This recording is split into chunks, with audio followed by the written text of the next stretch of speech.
Public TV, आपकी आवाज।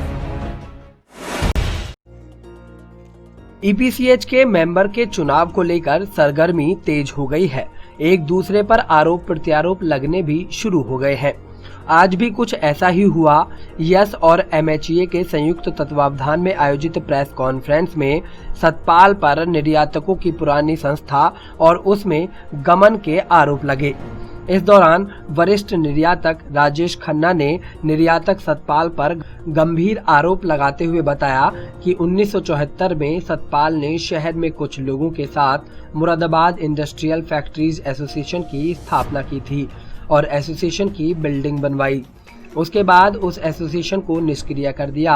काफी समय बाद जब लोग उस एसोसिएशन का नाम तक भूल गए, तब श्री सतपाल ने उस बिल्डिंग को मनमाने तरीके से बेचकर सारा पैसा गमन कर लिया।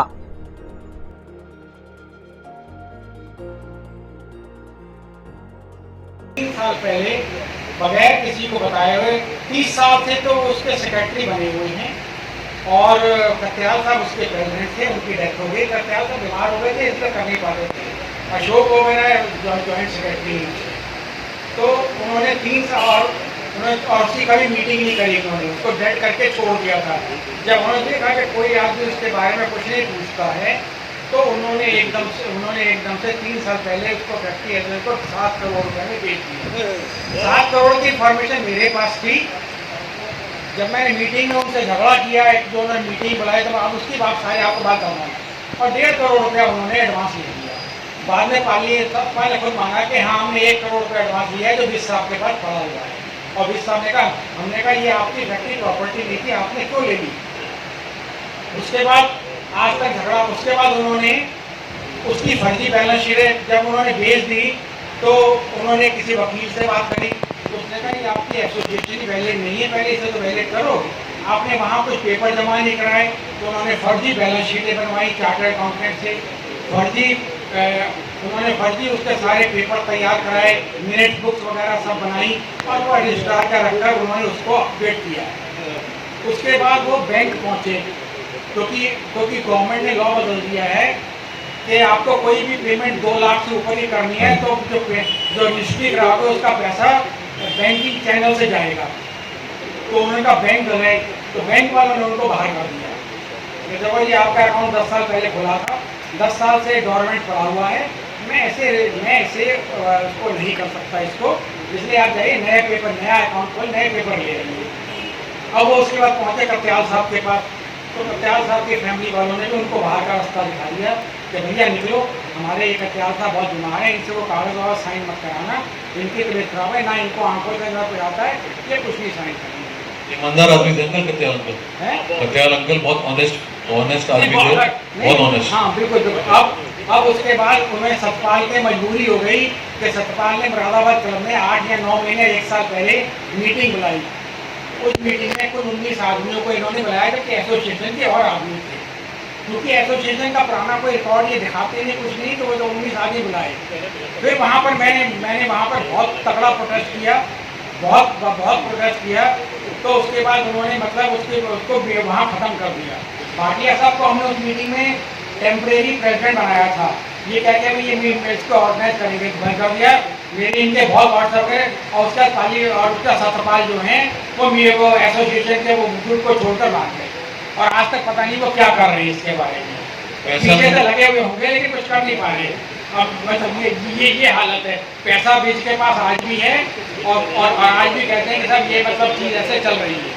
पैसा कितना अंकल? 1 करोड़ रुपया बीजने मीटिंग में बैठकर खुद एक्सेप्ट किया। फिर गणेश जी कह रहे हैं मैंने 6.5 करोड़ में बेची है, और 1 करोड़ रुपया हमने एडवांस लिया है। वो 1 करोड़ बीच के बाद बीज ने कहा मेरे पास पड़ा हुआ है, जब आप कहेंगे मैं आपको दे दूंगा। ये मतलब उन्होंने वहाँ मतलब मौखिक, और उसमें उसका कोई जिक्र भी इन्होंने मिनट्स के अंदर नहीं किया किसी तरीके का। मिलके सब खाने देखिए, बात सुनिए। उनमें से एक आदमी है, मैं नाम नहीं बताऊंगा आपको, उसी टाइम मीटिंग में झगड़े में उसने मुझसे कहा हमने कोई बेईमानी थोड़ी ना करनी है। मैंने कहा तुम 30 साल से एसोसिएशन के ऊपर कर्जा हो रहा है, तुमने एसोसिएशन बेच दी, किसी को बताया नहीं, और आज भी तुम कह रहे हो कर रहे हो, तब तो बेईमानी नहीं करनी, तो क्यों इससे चिपके हुए हो? क्या मतलब? अगर बिल्कुल तुम उसको रिजाइन करो, अभी हाथ तक रिजाइन करो, नई टीम आप करते हैं, नई टीम सारे इसके चीज़ों को देखेगी कि कैसे हमें काम करना है, क्या करना है, अपने आप चीज़ों को लीगली देखते हुए ठीक करेगी। सुभाष भाटिया जी अभी भी अध्यक्ष हैं उसके? सरकार भाटिया जी अध्यक्ष हैं। सुभाष जी जरा आप भी एक मिनट कुछ प्रकाश डालिए उस पर ताकि पता लगे। मैंने जितनी बात की बता दी और बता दी। और भाटिया साहब का एक ही वो है कि भाटिया साहब ने मेरे कहने से उनको बैंक के पेपर साइन करके नहीं दिए। नेपाली बाबू कंबल डालने में बहुत एक्सपर्ट हैं और मैंने भी इनके कहने से मैं रिपोर्ट करने को तैयार था, इनके कहने से रिपोर्ट नहीं करी मैंने। जिसमें खन्ना जी भी इन्वॉल्व हैं, ये दोनों सुभाष भाटिया जी जैसा ईमानदार आदमी मैं आज खुद ही कह रहा हूँ, मतलब इन लोगों की वजह से मैंने आगे रिपोर्ट नहीं करी।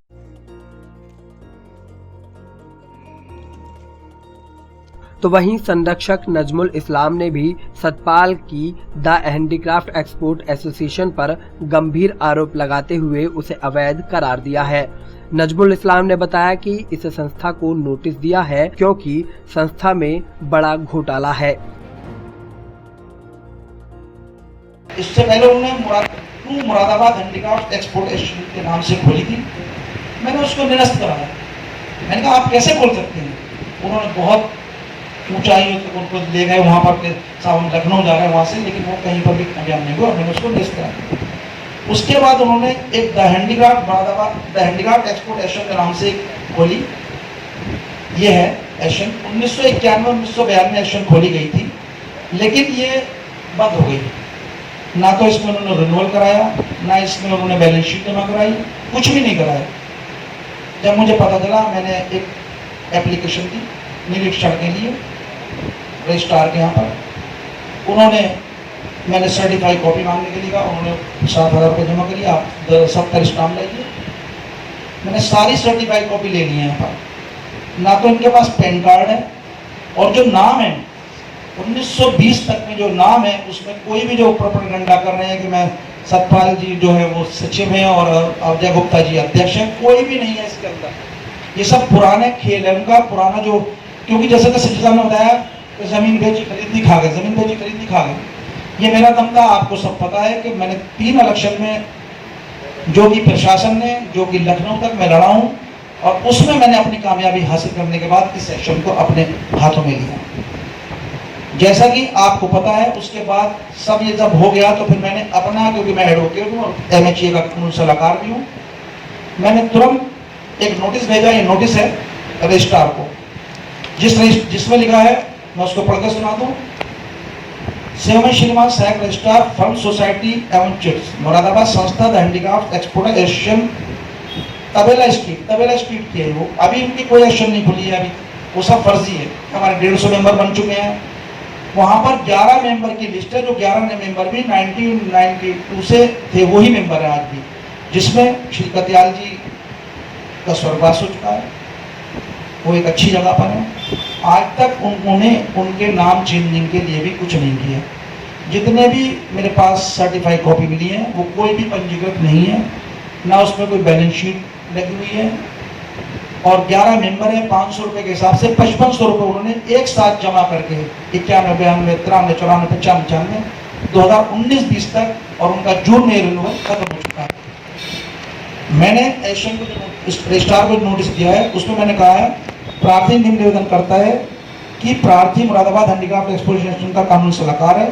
यह कि उक्त संस्था के नवीनीकरण के समय 1991-92 से वर्ष 2018-19 की बैलेंस शीट जो प्रस्तुत की गई है उसमें संस्था के आय व्यय फंड का सही विवरण अंकित नहीं किया गया है, तथा संस्था की आय व्यय का विवरण अपने मनमाने तरीके से अंकित करके संस्था को नवीनीकरण को गुमराह करके कराया गया है। किसी भी बैलेंस शीट में बिना चार्टर्ड अकाउंटेंट से परीक्षण कराए प्रस्तुत किया गया है।